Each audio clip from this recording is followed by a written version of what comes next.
Hi, everybody. I'm Heather. And I'm Bryn.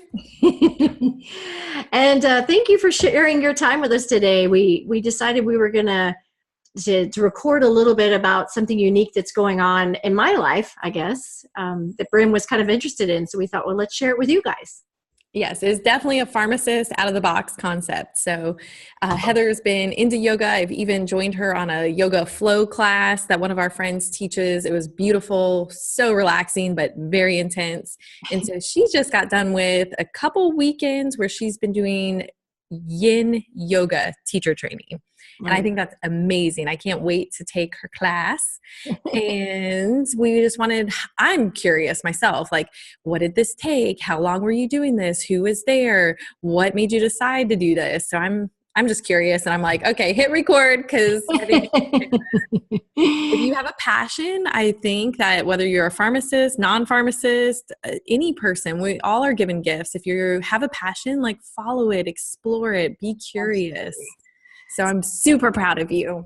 Oh, thank you. Thank you. No, this is something that just felt right in my heart, and it just felt like it just was exactly where I am kind of in my life and in my mindfulness that I'm trying to work on.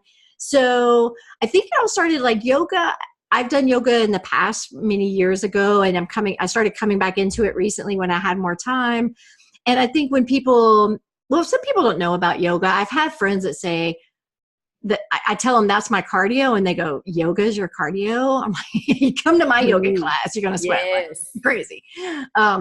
But I think there's like, I think that's called the hatha yoga. So that's what most people who think about yoga, they think about, the engaging all your muscles, you're standing strong, Yeah. you're holding poses, and then you're flowing to the next pose. And, um, it's very active yoga, Mhm. and we call it flow. In a lot of the places call it the flow yoga, because you go from one pose, you hold it, you get set up in that pose, and then you immediately go to another pose.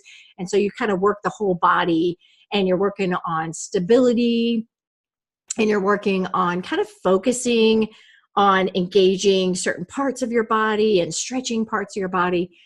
And that's really cool. I think yoga is really neat in that there's so many different ways somebody could come into yoga, because that's kind of a more powerful type yoga. And I do that more as my physical kind of exercise, I think, for my Okay. body. But then there's yoga fit, where people take yoga to that next level, where they're actually doing more almost like working out, like taking the poses, but it being more of a fit type activity, where not like CrossFit, but you're definitely a step up. And then there's some people who like hot yoga. So hot yoga is holding yoga poses, but you're in usually a very heated room. And I'm not a fan of that, but a lot of people love it. And the benefit of that is that your muscles are in a warm environment. And so the idea is that they're going to be able to kind of go farther to that, what we call Oh. find your edge. We say always in yoga, say find your edge, like take it to almost the place of discomfort, not pain, but like to that edge of Mm. discomfort, where you're like, okay, now I'm doing something. And when you're in that hot environment, then you can kind of take it a little farther into that edge Right. and stretch it more. And I But felt like you were also detoxing in the hot yoga. When I used to do like Big Ron's yoga, it always like you're just like sweating like a ton. yes. And then I know I've done like more relaxing type yoga classes, because a lot of times when I was working in a faster paced store, like you have a high adrenaline rush, and then I'd race cars, that's high adrenaline. I'm like, okay, you got to balance this out. So I would kind of do more of like an hour long, more relaxing yoga. It wasn't yin because you weren't like laying down, but it was still maybe gentle, flowy type yoga. Mm-hmm. And so that would kind of, I guess, lessen the cortisol levels or just kind of calm the nervous system a little bit. Absolutely. Yeah. And And I think the common thread through a lot of the yoga practices, besides the physical part, is like you talked about, like the stress level and all that, is like we really focus on being mindful when you're in that yoga practice and focusing on your breath. And when you do all that, it's hard to think about the stresses of the day and what you have to cook for dinner and with the kids, picking them up and all that when you're just focusing on your breathing. We kind of say, okay, set all that crazy stuff aside. It'll be there in about an hour and we're just going to breathe and work. So I think the mindfulness is something, some people come into yoga, I think, for the physical attributes and the stretching and the mobility it gives them. But I think you can take it to another level of that, being more mindful, being more present, de-stressing, being with yourself during that time. And that's where the yin side of yoga is even deeper in that sense of that part of yoga. So yin yoga, I'm such an idiot, I think, but I didn't realize yin yoga, and I want to hold this book up. So, we all know this symbol, right? This yin and yang symbol. So yin yoga is the yin from yin and yang. So like the yang yoga is the more active yoga. So yang or yang, they say yang, is the active part, right? You're holding the poses, you're engaging everything. And the yin's supposed to be like more female, right? Yes, more female, more dark. Yeah. So it's more, and it's more mindful. It's slow. So the thing I love about yin is it is a time what yin yoga is a time to work on your health, whether it's mentally or physically. And on the physical side, because we've talked about that, in all of those active hatha yogas where you're engaging everything, you're utilizing your muscles. You're using your little stability muscles to kind of, stabilize yourself. So you sweat like a banshee because you're using all those little muscles, but it's all muscular. And when you get into yin, where we want to focus on in yin is more of your connective tissue. So more of your tendons, your fascia, your ligaments, your joints. So we want to, and to do that, what you have to do, our muscles are always set up for fight or flight, right? That's what they do. And so they're always protecting and engaging. So even when you almost sit in a chair and relax, you've got some kind of musculature that is holding you upright in the chair, protecting your knees. Sometimes if we squat or something, like your muscles all tense up because they want to protect that knee joint. So your muscles are always trying to engage because they always want to protect and always want to, stabilize. So we want to work the fascia in yin yoga, but you can't get to the fascia as long as those muscles are engaged. So the fascia is the tissue that runs around your muscles and then eventually comes to the edge of your muscle and forms those tendons and also the ligaments in your body. But it also runs through your muscles. So that's what we want to get to in yin. But to do that, we have to relax. So in yin, you hold a pose for anywhere from 3 to 5 minutes. So you hold a pose considerably longer. Because what you want to do is you want to give that area that you're focusing on time to stretch, and time when something stretches in your body, your muscles tense up around that to stay protected. So you want to relax, but then be there long enough that your muscles realize they don't have to engage anymore. They can stop. So it takes a while for those muscles to realize, okay, we're not moving. We're not going to have to stabilize. We can relax. And only then, when those muscles relax, do we get to the fascia. And then we address and work with the fascia. So that's why yin is different. You basically do most of your work, like you mentioned, on the ground. We do a lot of stretching and so forth. You're basically sitting. It's not a lot of active poses. It's very relaxed. Nice. I love the words we use. We drop into a pose.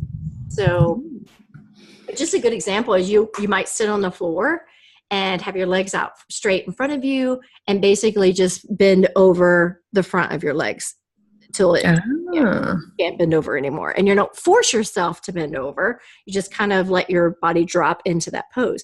And if you do that, even sitting in your chair you're going to realize, where do you feel it when you bend over like that in your chair? I'm trying to straighten out my legs. So kind of the back of my legs and my back. Yeah, exactly. So we find in yin that something will eventually stop that motion. And it's usually somebody's back, like lower back. So they go, "Ooh, that's as far as I can go." Or it might be, like you said, your hamstrings, like the back of your legs. Maybe somebody's back is very, very loose and pliable, but yet their hamstrings are tight. So they might go, "Oh, that's as far as I can go," because the hamstrings. So you basically just kind of drop into that pose. There's no perfect way. That's another awesome thing about yin. There's no perfect pose because some men or even women, when they bend over like that, their knees have to come up. Like they can't even have straight legs. So that's okay. So in yin, we let you take the form that you are comfortable, where you can not be, we don't want you stressing or flexing any muscles. We don't want you engaging. So we want you just to drop into it, whatever that looks like. And we use a lot of props. So we use a lot of what we call bolsters, which are like pillows. And we use more blocks like we do in other yogas. So if someone's knees were to come up when they bend over, we don't want their legs to flex to hold up. And kind of holding, yeah. So we will put like a rolled up blanket or one of those pillows, bolsters, under their knees so that they can just kind of let their knees rest in that space. And because we don't want it to be about their knees, we want it to be about their lower back or the back of their legs. So we use a lot of blocks to kind of put underneath knees or put under your stomach, or we put a lot of blankets under your seat because we want the lower back to have a certain safe curve. So if somebody's back is even kind of out of alignment, when they're even folding over, we might put a blanket underneath them or a bolster underneath them just so their back would have the right safe curve. So you might come into a yoga class and see a bunch of people with a bunch of pillows and a bunch of blocks and say, like, what are these people doing? But it really is focused on the fascia and trying to get to a place where your muscles will let go. And then now you're only stretching and focusing and addressing the fascia. And fascia is everywhere in our body. So, and then you can get to the deep side where I've learned a lot too about chakras, and the chakras are like energy centers, and it just, it's nothing, it can be kind of floofy, but it really is real. You've got a heart chakra. You've got a, kind of an abdominal chakra that has to do with digestion. So it all makes sense. And the more you can kind of work in those areas, you can improve health in those areas as well by engaging that fascia and connective tissue and opening up areas that need attention. So that's kind of a health benefit. And but the other thing is yin yoga is a place where people come to kind of have that time to be therapeutic to their body. But holding something for 3 or 5 minutes takes a lot of mental. Sometimes it's hard for your mind to be still for 3 to 5 minutes. So it's also a practice of being more mindful of yourself and your body. And again, letting the stresses in life that's out there kind of be still. Yeah. Okay. And Are classes typically like an hour long, or? They are an hour long. There are some places that do an hour and a half. Like an hour and a half is a great length, because when you do an hour class, we basically can, since we're holding it for so long, you basically can only do maybe 7 poses or 8 poses. And I was just thinking, for a teacher perspective, I'm like, this is great. I just got to remember 7 things to walk the class through. This is good. That's right. No. And it's such a healing place. I think a lot of people, not a lot, some people come to yin just for the stretching benefit of it. But I think it's a place of healing too. That's another thing that draws me to it. People come there to heal physically from injuries and things. And they also come to heal, in a yin class, it can get emotional, because when your mind is still for that hour, then it sometimes brings up things that the busyness and noise of life kind of subdues the rest of the time. And so I think some people come there as well to maybe face some, not just the physical scars that they have, but maybe the mental scars too, and kind of be with that and spend some time, I think that's internalizing and being mindful. Mm-hmm. It's really important. Like we've discussed before, just setting aside, like, how do you find that clarity in your life? Like you have to literally like schedule it on your calendar. I'm going to meditate 10 minutes a day. I'm going to take this yoga class and deepen and go inside and figure out what my true gift is. And Mm-hmm. it's like, if we just let, there's a lot of things we choose to do that are great for stress relief. It can be spending time with family. It can be laughing. It can be going out to eat. But if we're not intentional about developing and growing ourselves, then we can't always show up as the best version of ourselves. Mm-hmm. So I think it's amazing you did this. You put a lot of time into this. I think this was like 3 weekends. It was 3 weeks. I forget how many hours it was total, but it was like a Wednesday night after work till about 10, and then all the weekend days, Saturday, 8 hours Saturday, 8 hours Sunday for 3 weeks. So wow, intensive. You don't have a weekend for 3 weeks, but I miss it. Like when Sunday's over and we break up, it's like, oh my gosh, I have to wait till Wednesday to like get back with my peeps and talk about YIN. It's just how many people did it with you?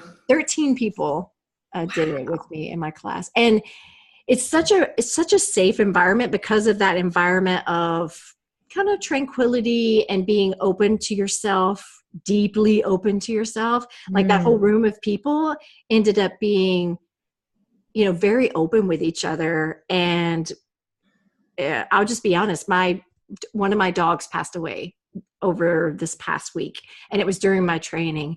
And it was at a time when we were talking about the chakras.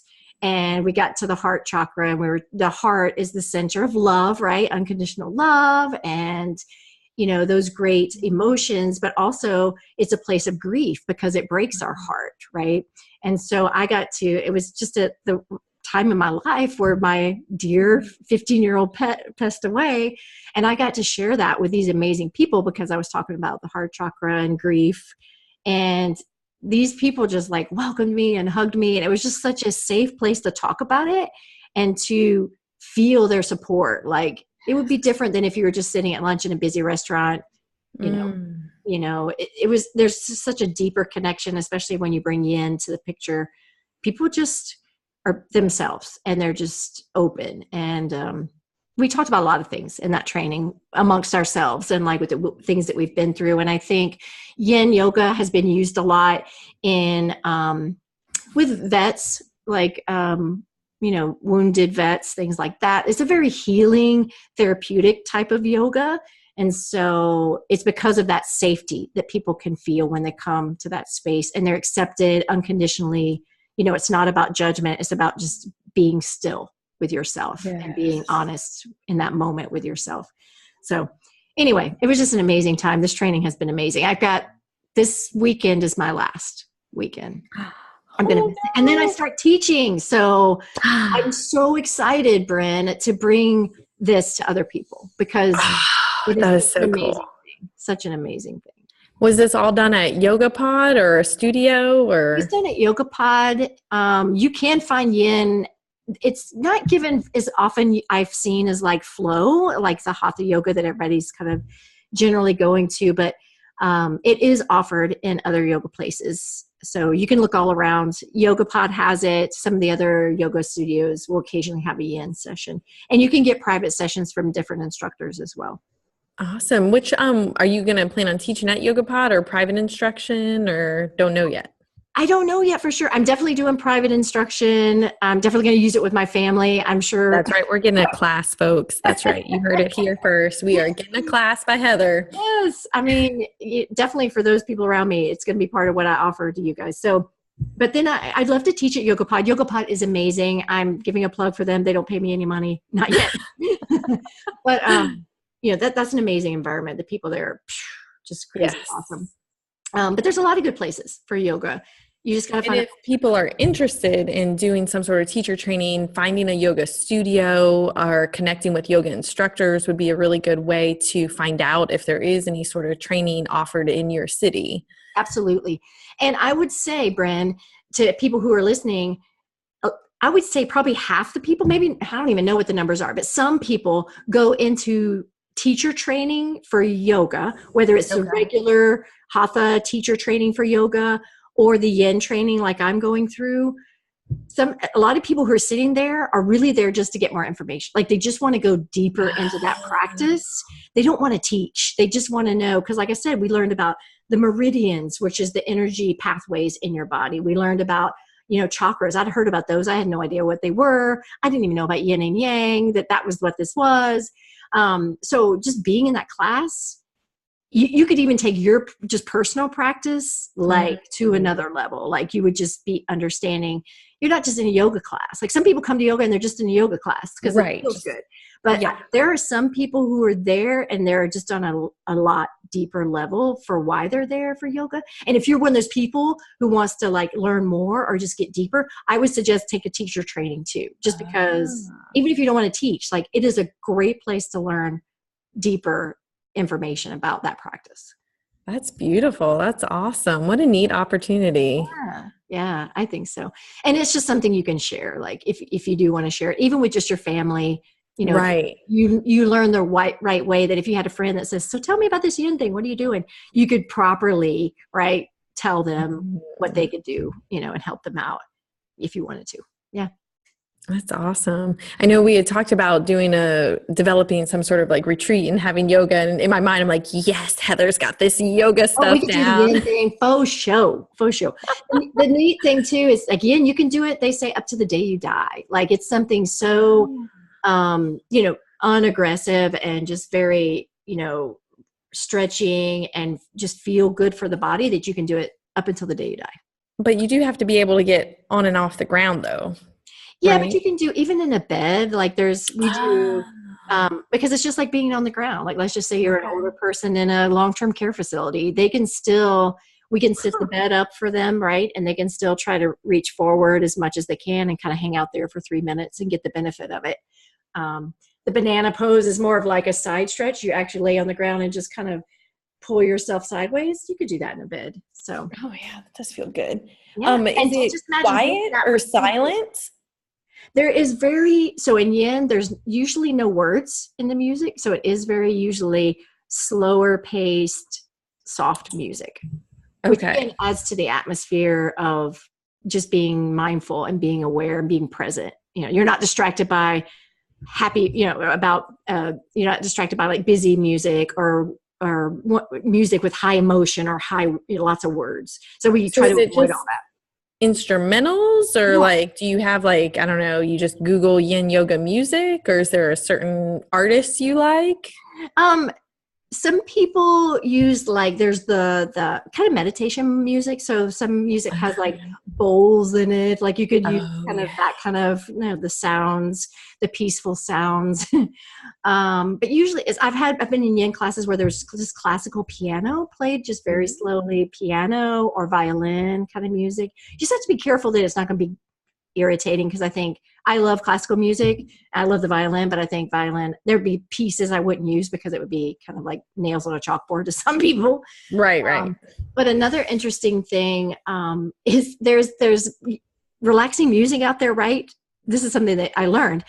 There's relaxing music out there with like birds and thunderstorms and like nature, rivers running. Yeah. So they said, really don't use that, because I didn't realize, but I love river music and I love rain, the sound of rain, but it makes people have to go to the bathroom. I have to pee. With that.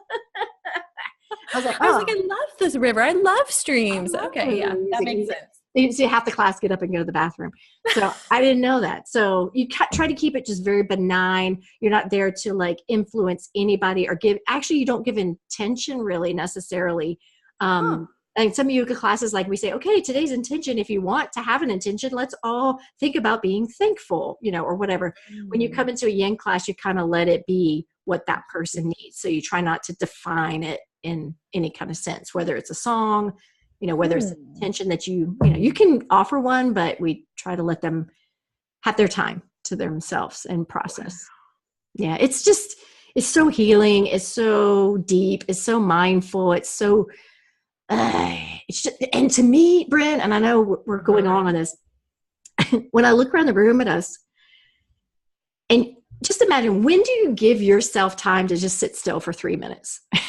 You know, and not only it's like we're giving everybody permission to like have their mom come by and put a pillow under them there and take care of their knees here and put something under their arm there so they don't have to, and just relax. And then we tell them, just relax, like turn it all off and just be in this space. And just like, you take care of yourself for like the next 3 to 5 minutes. Like that's what we're doing. It's almost like we're that parent back in the day when we were kids. Like I just picture us pulling that blanket and tucking them around and just saying, we love you. Just be right there for a minute. You just take care of yourself. And that's what we're doing in YIN. Like we're giving everybody permission to just take care of themselves. And it can be such a powerful thing. I'm just happy to be able to be a part of it.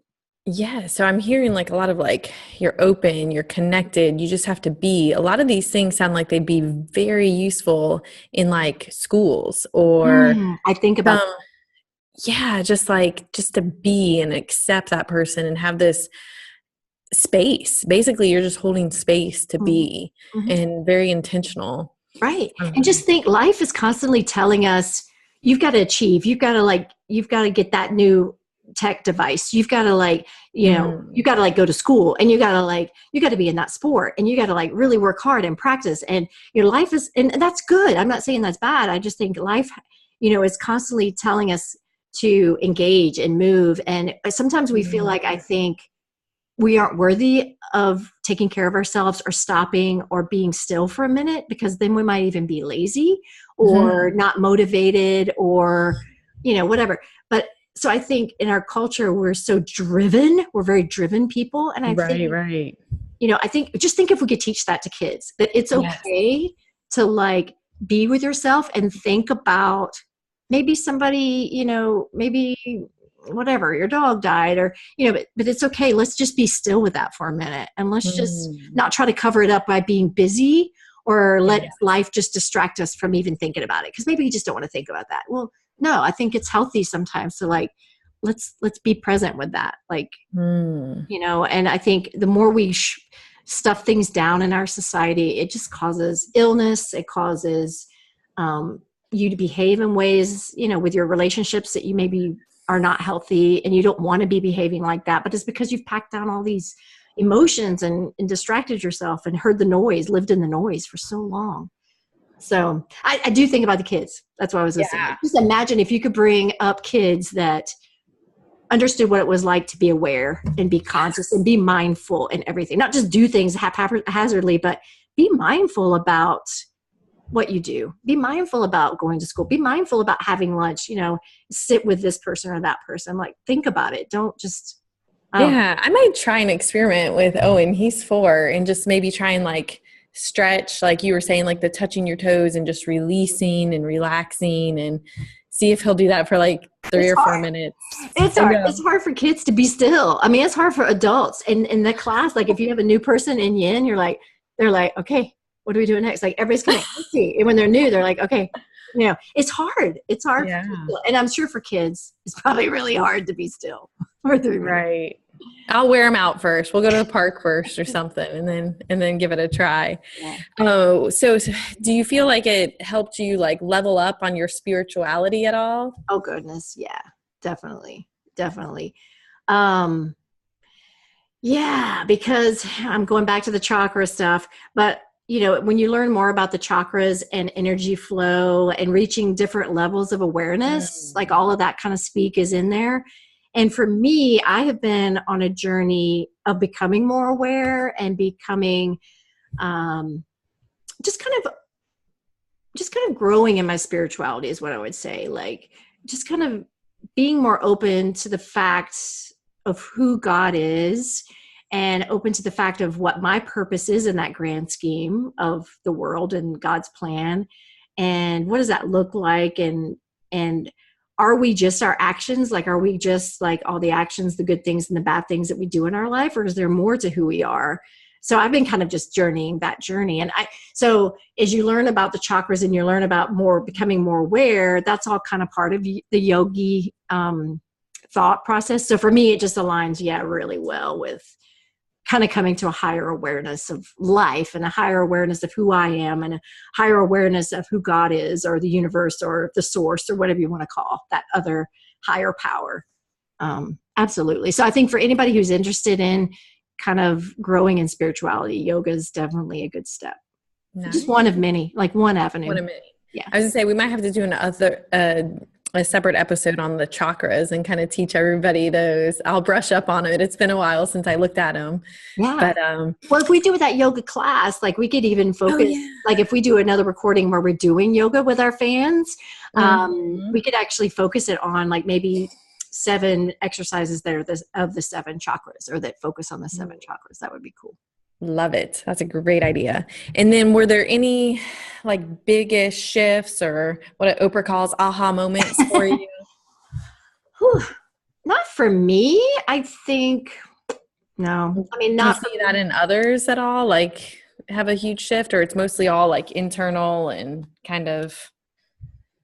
Yes. Well, I have heard from others. Maybe it's happened to me. I don't know. But I have heard from others, for instance, there's this thought that if you get all the energy pathways flowing, then all of your energy and your spirituality and everything can flow upward and like shoot out your skull or whatever. And just, it's just drawn that way. And what that's called when you just reach that point of ultimate awareness and openness is called Kundalini, I think is the name. So forgive me, all of you smart people. I'm just starting in all this, but it's called Kundalini. But Kundalini, so I'm like, what does that feel like? Oh my gosh, like would your head explode off? Like, what is that like? But what my instructor actually said, like when we're laying in Shavasana, so I don't know for those of you who know what Shavasana is. So Shavasana is the corpse pose, or what after yoga, we always end kind of usually just lying on the ground, totally on your back, totally surrendered, just relaxing, not moving for like a couple minutes. Or during that, some people, one lady, our instructor said, have you ever been in Shavasana, just totally relaxed, just kind of quietly being there, and like you all of a sudden get a movement, like your finger moves or twitches or something moves. That's Kundalini. That's a release of energy that you've kind of like, now you've opened up the pathways and you've relaxed and surrendered to it, and it's releasing. And that's what a twitch of the finger is. So I was like, oh. And one girl goes, that's what happened because I was moving and I had no idea what was going on. I was like, what happened to you? So, but to me, it's more, it's been really cool. I totally feel that there's an essence within me now. I've kind of really been able to become aware of who Heather really is I'm in this form, and this form is Heather, what everybody sees, but who I truly am. Because when you die, like this form is here, but then Heather is not here, right? So I've become more and more aware of like my true essence, my spiritual being inside. And it tickles sometimes, so all of this yoga has really helped me kind of go inward and find who I really am. And I think when you do that, maybe you find your true purpose or your true, what you enjoy doing in life, your path. It can definitely change your path. Interesting. So both those things made me think of something. I'll start with the last one. So I was listening to this podcast, and it's created by these guys that actually live with either like cystic fibrosis or just like a major disease and what it's like. And they interview other people. Like one guy didn't have a heart, so he has no pulse, and he's got a mechanical heart until he gets a heart transplant. And so one of the things, he had been talking to a woman who was on dialysis, and when her husband passed away, it was 3 days after he got out of the hospital, and she was just very angry with the hospital, and she didn't want to donate the organs. He was an organ donor, and just the thought of like doing this after she just lost her husband and he was supposed to live and be fine. And so she regretted not donating his organs later. But you think about that when we have our loved ones and in that situation, I'm sure when your dog passed, it's like you just want to physically like hold them and love them and not let that go in that physical form. But that's not even them. Like they're not there. They're not there. Yeah. That's a hard thing, because in this place where we are on this earth, I mean, we are form, and we relate to form, and we relate to that physical form being my dog or my husband. And that's all you have. Right. And yes. And So or if that's how you're you really feel in the moment. That's all you have. right. Because well, it really is all you have, because we feel like they're not with us. And then ultimately they are, right? Yes. Yeah. I feel like they go back to the source, and the source is in me. The source, God, is in you. It's in everything. And so really, if your loved one goes back to the source, goes back to God, then God is within all of us. So that your loved one is actually with you. That's my kooky thinking. But is actually, has gone back to the source, which is everywhere. God is everywhere. So that loved one is definitely with us. But at the moment, you feel like they're gone. And so you cling, like you said, you cling. The only So it thing just you feel made like me, and it made me think too, to have this discussion. It's like, yes, I am an organ donor, but what does that mean? Like, that may mean for my loved one, if something happens, like my body may need to go away quickly in order to help the most people it can. One of the guys had shared how, I guess, a classmate, when he was still in high school or whatever, had passed. And on her funeral or whatever it was, it listed out where her eyes went, her heart went, all these different pieces of her had touched so many lives. And ultimately, like, me thinking now, I'm like, yes, I would want to help as many people as I could, but to put myself in like my husband or my loved one's shoes, like how quickly they'd have to act on that, so that way it could help the most people, just that sort of thought. So it's like, if you are an organ donor, which I know a lot of pharmacists or healthcare professionals probably are, like, having that conversation, and maybe, hey, it may seem like physically you want me here as much as possible. And we're going to talk about grief in one of our other episodes, but just, I don't know, just kind of facing that reality of what that actually looks like to be an organ donor, and to have to take the body away quickly and get the most out of the organs. Absolutely. Anyways, heavy stuff at the end. Great, Bryn. Good job. Okay, let's. No, the other thing I want to say too, if I can, did you? You have 2 topics you wanted to talk about? 2 things? Was that your second? Yes. So the other one was just with the energy movement, how you were talking about opening the chakras. I've been doing a lot of reading on, I think they pronounce it like Taoist practices, like recirculating your energy, and sending that energy to different organs in your body to heal. Absolutely. And so that's like a crazy cool concept to me. So I'm still exploring that. But I think maybe trying to take some Tai Chi courses or Qigong, or just trying to YouTube these things, just learning in, like, the spare 10 minutes I have here and there. That is so true. And it's all kind of like you're saying the same thing. I mean, acupuncturists use the meridians to kind of focus where they work on those areas where your pancreas is most, needs to be focused on. So I think all of that, and we even focus in yoga in a chakra, like if you wanted to work on your digestion or, you would work on really focusing your energy into that area as well. So it's very related to, like, chi is your energy force, like Tai Chi, like chi is your energy force. The energy within you, and that's the same thing we work with. Once you learn about yoga, it's all connected. It's all the same thing. Like, it's all like what the acupuncturists are using and what the Taoists are using, and like it's all the same thing. We just talked to a chiropractor. It's like, they're talking about aligning you so that if the flow of your spinal nerves are at their full capacity. I mean, it's all talking about flow, all talking about energy. It's just crazy. Yes. It's all working together. The one thing I wanted to say too, that yin yoga, sometimes you were talking about, have I heard of any of experiences? One thing they did tell us is, people come to yin yoga and it is a time when all of a sudden they may be face to face with an internal scar, like people come for have different things. Everybody carries around something, right? A hard childhood, an eating disorder, a death of a parent when they were really young, or somebody from the military who was, in battle or whatever. Like, everybody not everybody, but a lot of people have things.